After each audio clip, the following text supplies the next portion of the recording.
Hey all, this is Rob with the Electric Playground, and I'm here to talk to you about using your topper in independent operation mode. To get started, you're going to take your topper and set it on a table in front of you and turn it around. And the very first step is that you're going to take a normal size screwdriver and remove these 1, 2, and 3 binding bolts to be able to start to remove the back of your topper. So simply take your screwdriver like so and remove these 3 bolts. You're going to want to do this before adding these brackets. So you'll see mine is raised up a little bit here, and I've already removed these 2, but remove all 3 of those and set those off to the side in a safe place. From there, you're going to take the 2 mounting brackets that came with your topper. You're going to remove the nuts and bolts from those, and you're going to basically apply them into these 2 corners. And what this is doing is it's simulating the angle that your topper would rest on top of a pinball machine normally. There's a hole in each corner. You'll want to get that wing nut started, and it aligns just like this. And you'll want to tighten this down from the bottom a bit with a screwdriver just to make sure that's secure and it doesn't twist. So those are basically raising up each corner. So you can apply those. You've got these 3 screws removed, and then you can take your small screwdriver and you have 1, 2, 3, and 4 small Phillips head screws to remove. So I've got 3 of those already removed. I'm going to remove this last one. From there, you've got this panel to remove. So this panel right here reveals the switches that allow you to operate your gumball and your clock independently.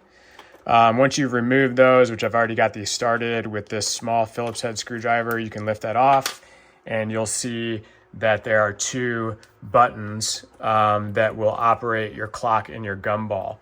Those will actually not work until they're connected, and that is why we remove these 1, 2, 3, 4, 5, 6, 7 screws. Once you've done that, you can lift this up and lay this down.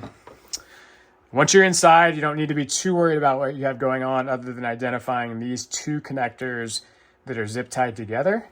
And you will plug those in to these 2 connectors. So that's as simple as, and let me zoom in on this.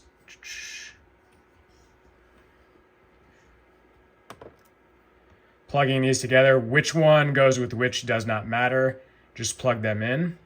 If you received one of our first 10 toppers, these would have came connected, but for everyone else, they're coming disconnected.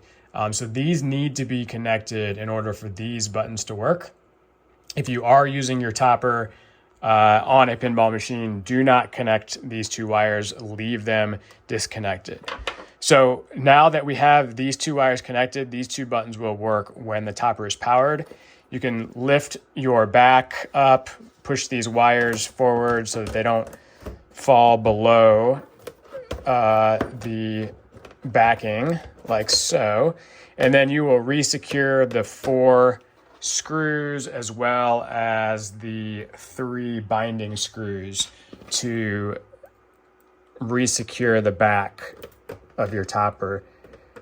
This one is generally easy to get started, as well as this one.